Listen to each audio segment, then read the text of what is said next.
자, 이제 두 번째 시간으로 우리 DFC 제자 사역론 아까 간단하게 이야기했는데 우리 DFC 제자 사역에 대해서 성경적 배경에 대해서 아까 살펴봤고 그 성경적 배경에 근거해서 구체적으로 우리 DFC 제자 사역이 어떻게 진행되는지 함께 나누겠습니다. 첫 번째로는 가지와 가지회. 우리 DFC가 가지회라고 부르고 뭐 가지 모임이라고 부르기도 하고 또 가지장, 가지원, 가지회 이렇게 가지 이렇게 부르는데 DFC의 가지와 가지회 개념은 성경 어디에 근거를 두고 있는가? 아까 이야기했었는데 여러분들 기억하시나요? 요한복음 15장 1절에서 27절의 말씀을 우리 DFC 가지와 가지회의 개념의 성경적 근거로 삼습니다. 그래서 예수님이 말씀하신 것처럼 예수님이 포도나무이고 우리는 그의 가지라는 비유의 근거에서 우리 DFC의 가지와 가지회를 개념을 만들게 되었습니다. 그 다음에 가지의 존재 목적은 무엇인가? 아까도 얘기했지만 요한복음 15장 2절에 보면 열매 맺음에 있다라고 이야기합니다. 우리가 예수 그리스도 안에 거하면서 가지로 살아가는 존재 목적은 바로 열매를 맺기 위함입니다. 그 열매가 무엇인가에 대해서는 자세히 다 이야기할 수는 없습니다. 성경에서는 뭐 사랑의 열매, 성령의 열매, 빛의 열매, 의의 열매, 또 나중에는 이것들이 있으면 자연스럽게 전도를 통한 제자를 낳게 된다라는 것도 열매로 이야기하죠. 근데 뭐 제자만을 열매라고 성경은 이야기하지 않습니다. 어쨌든 열매는 여러 가지가 있는데 크게 하나로 묶어서 우리의 가지의 존재 목적은 열매 맺음에 있습니다.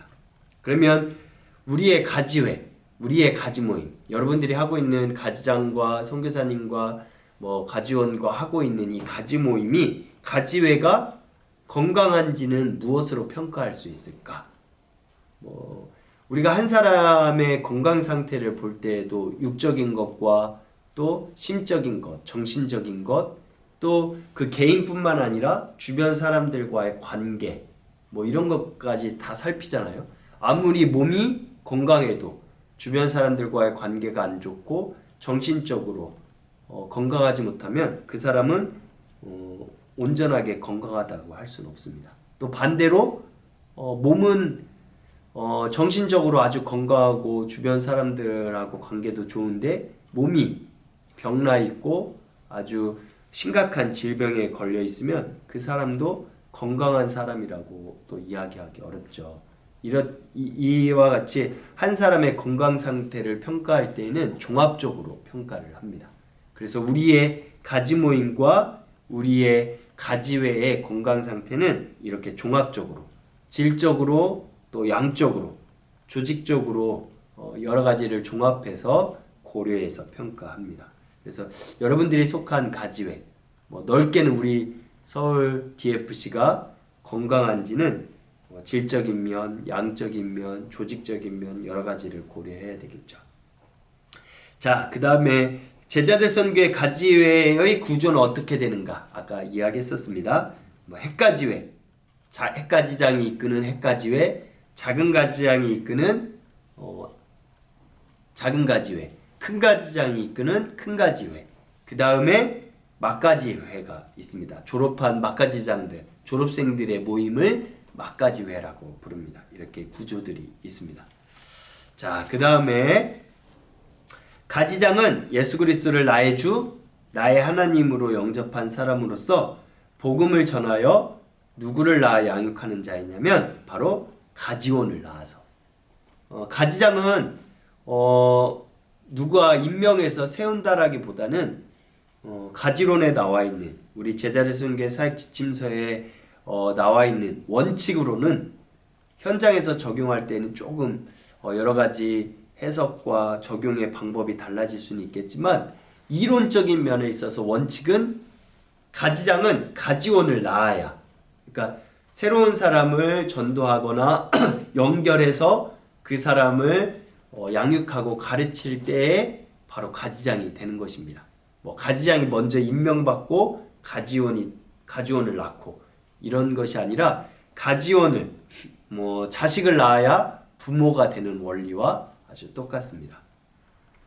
그 다음에 제자들 선교 안에서 가지원들의 신앙 교육을 책임지고 성장에 가장 많은 영향을 미치는 사람은 누구인가? 당연히 가지장이겠죠. 그래서 우리 가지론에는 이런 내용이 있습니다. 가지원들의 질은 가지장에게 달려있다. 가지원들은 가지장을 닮는다. 뭐 이렇게 이야기합니다. 뭐 더 크게 보면 또 가지장들의 질은 선교사님들에게 달려있겠죠. 그래서 우리가 가지원들에게 가장 영향을 미치는 사람은 가지장입니다. 제가 선교사가 되고 가장 느끼는 게 뭐냐면 선교사보다 어떻게 보면 가지장들이 더 영향력이 큽니다. 왜냐하면 어떠한 사람에게 영향을 미치려면 두 가지가 있죠. 질적인 부분하고 물리적인 양적인 부분. 근데 우리가 너무 질적인 것만 생각하는데 물리적인 양적인 시간의 부분을 무시해서는 안 됩니다. 이제 제가 선교사가 된 이후에 가장 어려운 것 중에 하나는 가지장 가지원들을 만나는 시간에 한계가 있다는 거예요. 그런데 가지장들은 어쨌든 가지원들이 받아들이는 것도 달라요. 선교사는 나이 차이도 있고 또 학생이 아니죠. 똑같은 위치에 있지 않죠. 그러니까 선교사님들이 이렇게 해야 된다고 도전하면 가지원들이 부정적으로 받아들일 때는 어떠냐면 선교사님이니까 그렇게 말할 수 있지. 그런데 가지장이 가지원을 도전하고 권면하는 건 다르죠. 가지장도 동일하게 학생이기도 하고 똑같은 걱정과 고민을 갖고 있는 사람이기 때문에 그런 사람이 공감하면서 권면하고 도전하는 것과 조금은 다른 위치에 있는 사람이 도전하고 권면하는 것은 조금 차이가 있기 때문에 더 그렇기도 합니다. 어쨌든 가지원에게 가장 영향을 많이 미치는 사람은 가지장입니다. 그래서 가지장이 정말 잘해야 되겠죠. 예수 그리스도의 제자들은 무엇을 위해 부름받고 언제 성숙하게 되는가? 라고 되어 있는데 우리가 아까 마태복음 28장 18절에서 20절 말씀을 배웠었는데 예수님의 제자들은 무엇을 위해 부름을 받았냐면 제자를 삼기 위해. 그러니까 제자 삼기 위해서 우리는 부름을 받았습니다. 많은 사람들이 내가 열심히 기도하고 예배하고 말씀 읽고 이렇게 하는 것에 목적을 두기도 하는데 그것은 어떻게 보면 극단적으로 얘기하면 우리가 말씀 보고 기도하는 것 이건 극단적인 건데 뭐 항상 100% 맞는 건 아닌데 우리가 말씀 보고 기도하는 것은 제자를 삼기 위해서 또 말씀 보고 기도하는 것이기도 합니다. 그만큼 예수 그리스도의 부름은 우리를 어떠한 부름으로 불렀냐면 제자를 삼도록 말씀을 배우도록 부르신 것이 아니라 마태복음 28장의 말씀대로 하면 가르쳐 지키게 하도록 부름을 받았습니다.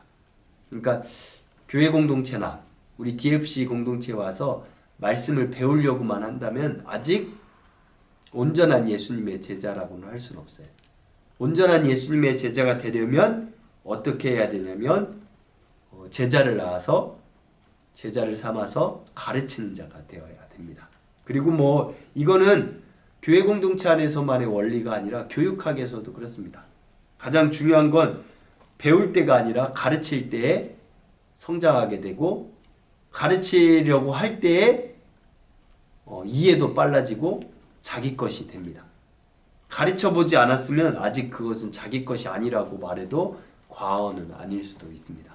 그러니까 여러분들 꼭 가지원을 낳아 가르치는 사람이 되시길 바랍니다. 자, 제자들 선교회 안에서 가지원들을 가지장으로 파송하고 가지회를 인도할 권한은 누구에게 위임되어 있냐면 선교사가 아니라 가지장에게, 가지회를 이끄는 가지장에게 모든 권한이 위임되어 있어요. 그러니까 자기의 가지원을 가지장으로 파송할 수 있는 권한은 선교사에게 있는 것이 아니라 가지장에게 있습니다. 그만큼 가지장의 권한이 큰 거죠. 자, 그러면 좀 더 구체적으로 가지장 임명과 파송에 대해서 볼 텐데 DFC 안에서 제자들 선교에서는 가지장 교육 과정을 그래도 기본적으로 커리큘럼을 설정하고 또 그 과정을 배우고 가르치는 것을 원칙으로 하고 있어요. 이런 것들을 배우고 가르치면서 또 가지장으로 성장하는 거죠. 전도형 교재에는 생명을 주는 사람, 그 다음에 여러분들이 요즘에는 거의 사용하지 않는데 이런 것들도 있었습니다. 베드로의 어느 아침 이야기, 돌배나무 이야기. 이건 전도하는 제자들 뒷부분에 부록으로 실려 있습니다. 그 다음에 우리 전도형 교재도 있고 우리 DFC 안에는 양육용 교재도 있습니다.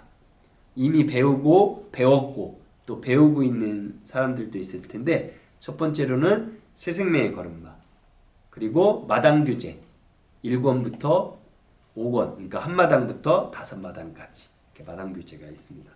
그 다음에 훈련용 교재에는 전도하는 제자들, 양육하는 제자들, 파송하는 제자들, 선교하는 제자들, 이 DTC 기간에 하죠. 또 한 가지 훈련 교재가 있는데 지금 우리가 배우고 있는 이 가지론도 훈련용 교재로 DTC 기간에 함께 훈련하는 것이 참 좋습니다.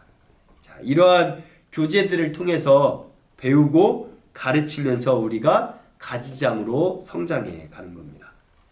자, 우리 DFC 양육용 교재가 아까 이야기한 대로 새 생명의 걸음마하고 또 5마당, 한 마당부터 5마당까지 있다고 했는데 5마당을 언제쯤 배우는 것이 좋을까?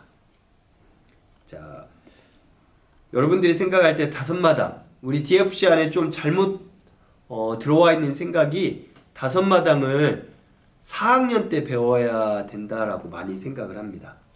그렇게 생각하는 이유는 뭐에 초점이 있기 때문에 그러냐면 배우는 것에 초점이 있기 때문에 그래요. 근데 우리 DFC는 배우는 게 초점이 있는 게 아니라 가르치는 것에 초점이 있습니다. 그러니까 우리 DFC의 제자 양육과 교육의 목적은 배우는 것이 목적이 아니라 내가 배운 것을 다른 사람을 가르치는 데 목적이 있어요. 그러니까 5마당도 배우는 게 목표거나 목적이 아니라 5마당을 가르치는 것이 목적이자 목표입니다. 그러니까 5마당은 어떻게 보면 3학년쯤 배우는 것이 맞습니다. 그래야 4학년이 3학년을 5마당을 가르치니까.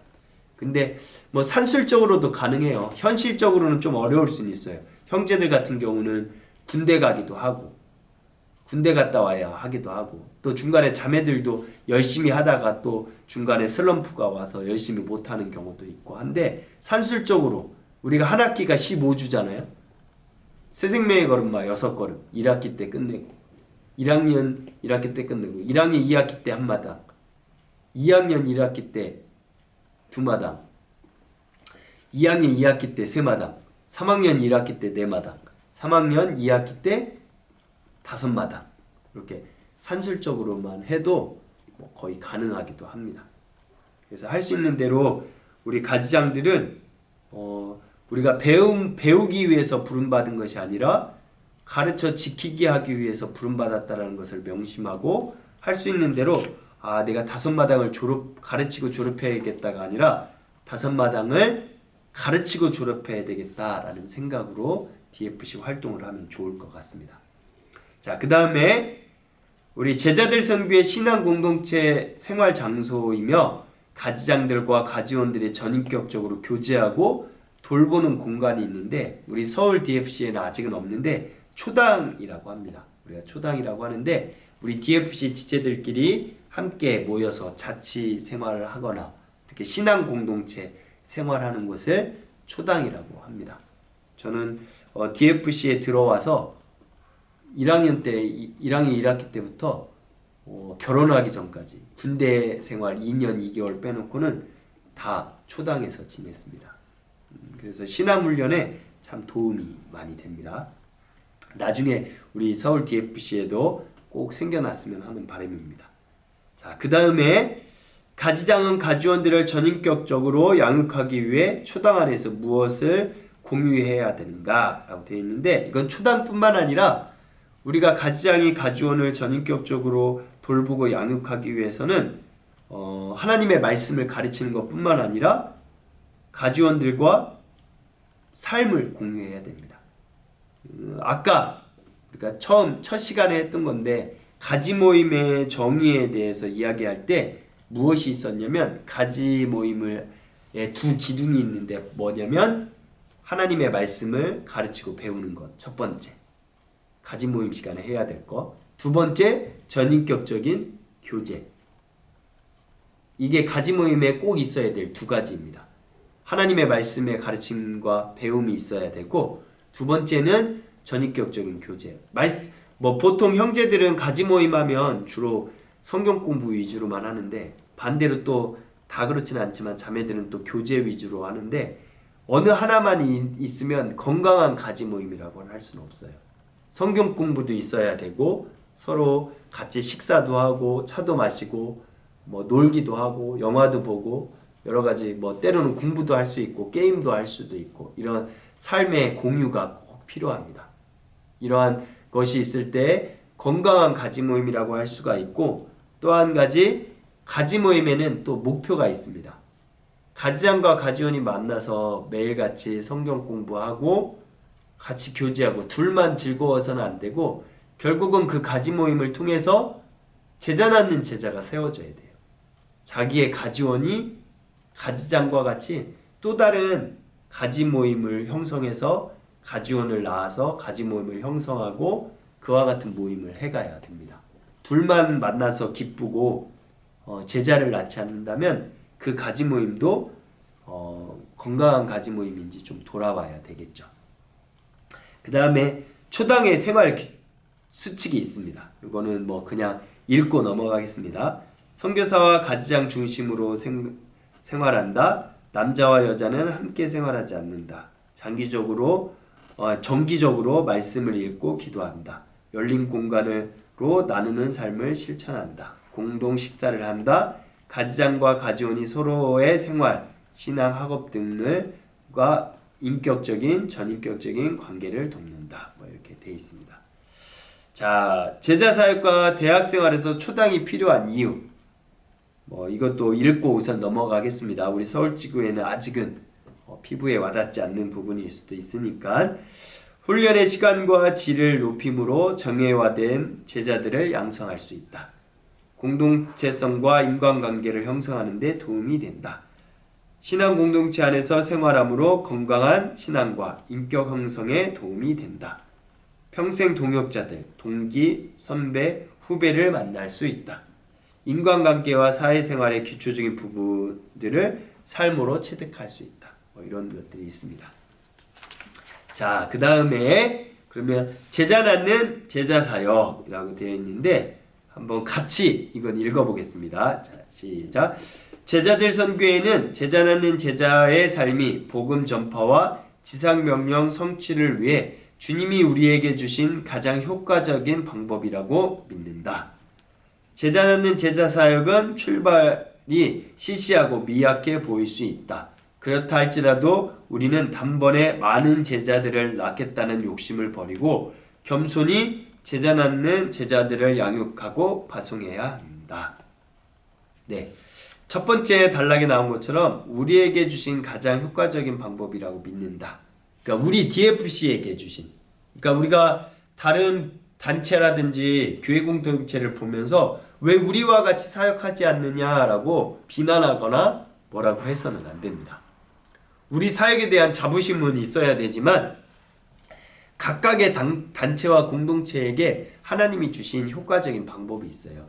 제자 낳는 제자 사역은 우리 DFC에게 주신 효과적인 방법인 거고 다른 단체는 또 다른 단체만의 방법이 있는 겁니다. 그러니까 서로 존중해야 됩니다. 자, 그러면 제자 낳는 제자 사역에 4가지 자립 원칙이 있어요. 우리 DFC가 가지장에게 스스로 일어나고 지속할 수 있는 훈련의 원칙 4가지가 있는데 보면 지도력 자립, 재정 자립, 성장 자립, 기능 자립. 가지원일 때는 모르는데 가지장이 되면 이 4가지에 있어서 자립할 수 있어야 됩니다.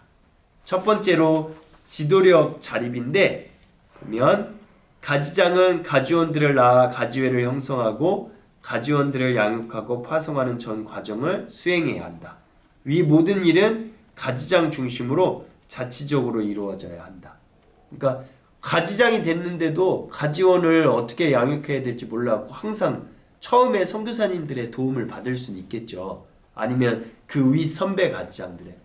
그런데도 뭐 우리가 부모님들이 아이를 낳았을 때에도 마찬가지예요. 처음에는 아이를 낳으면 처음이니까 잘 몰라서 부모님한테 물어볼 수 있습니다.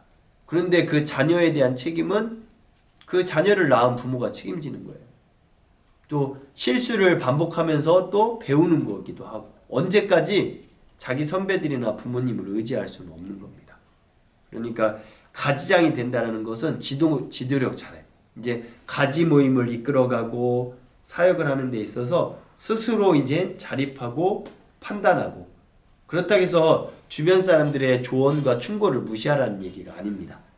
내가 조언이 필요할 땐 사람들을 찾아가서 묻기도 하고 그거를 이제 스스로 판단해야 되겠죠. 언제까지 떠먹여주는 밥만 먹을 수는 없는 겁니다. 가지장은 어쨌든 지도력에 자립을 해야 되고 그 다음에 가지장은 가지원 때와는 다르게 재정의 자립이 있어야 됩니다.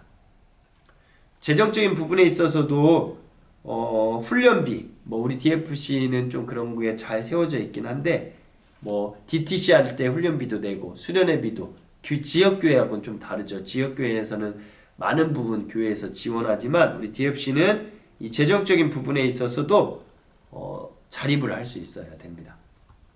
그래서 수련회비라든지 훈련비라든지 또 때로는 더 중요한 건 가지원들을 양육하는 데 있어서 밥도 사주고 그들과 교제하는 데 필요한 재정들을 가지장 스스로가 자립해서 사용할 수 있어야 됩니다.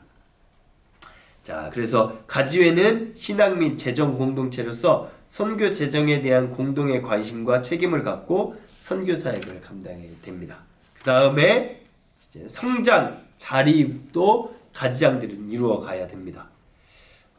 가지장이 자기 스스로 이제는 뭐가 부족한지를 판단해서 그 부분들을 위해서 기도하면서 또 공부하기도 하고 다른 사람의 도움을 받을 수도 있겠지만 어쨌든 가지장들이 자기의 신앙과 삶의 성장을 위해서 스스로가 자기를 발전시켜 나가고 성장시켜 나가는 일에 있어서도 자립을 해야 됩니다.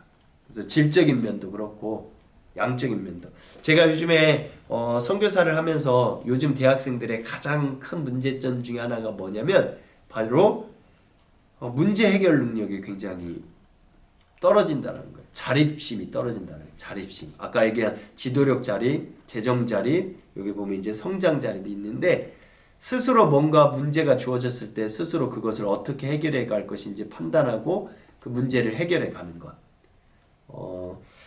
우리 DFC 지체들은 DFC 안에서 신앙생활하고 제자사역을 하면서 여러분들이 이런 부분에 자립을 하고 문제 해결 능력도 더 키워갈 수 있기를 바랍니다. 마지막으로 기능의 자립이 있어야 됩니다. 가지의 구성원들 안에는 각각의 기능들이 있습니다.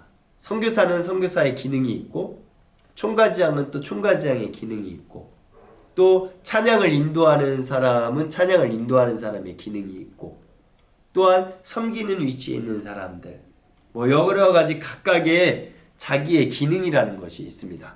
그 기능이라는 것은 때로는 어떤 때에는 은사하고도 연결이 되겠죠. 당연히 자기 은사와 직분 뭐 선교사라든지 총가지장이라든지 이런 거는 직분이라고 할 수 있겠죠. 그 다음에 또 찬양의 은사가 있는 사람 또 섬김의 은사가 있는 사람 뭐 촬영의 은사가 있는 사람 그러니까 자기의 직분과 은사에 맞춰서 스스로가 이제는 남이 시켜서가 하는 게 아니라 처음에는 가지장이나 선교사가 권해서 할 수 있겠죠. 그렇지만 시간이 지나면 우리는 어떻게 해야 되냐면 여러 가지 기능적인 면에 있어서 자립해서 스스로가 자기 은사를 가지고 봉사하고 섬기고 제자 낳는 제자의 기능도 감당하고 말씀도 스스로 먹고 가르치는 사람이 되어야 돼요. 그래야 가지장으로서 온전한 삶을 살 수가 있습니다. 그래서 우리가 DFC 가지장들은 지도력, 재정, 그 다음에 성장, 기능 이 네 가지 면에 있어서 온전히 잘 자립을 해서 가지원들을 양육하고 또 신앙적으로 뿐만 아니라 사회적으로도 성숙하고 성장한 가지장들이 될 수 있기를 바랍니다. 자, 두 번째 시간을 여기서 마무리하겠습니다.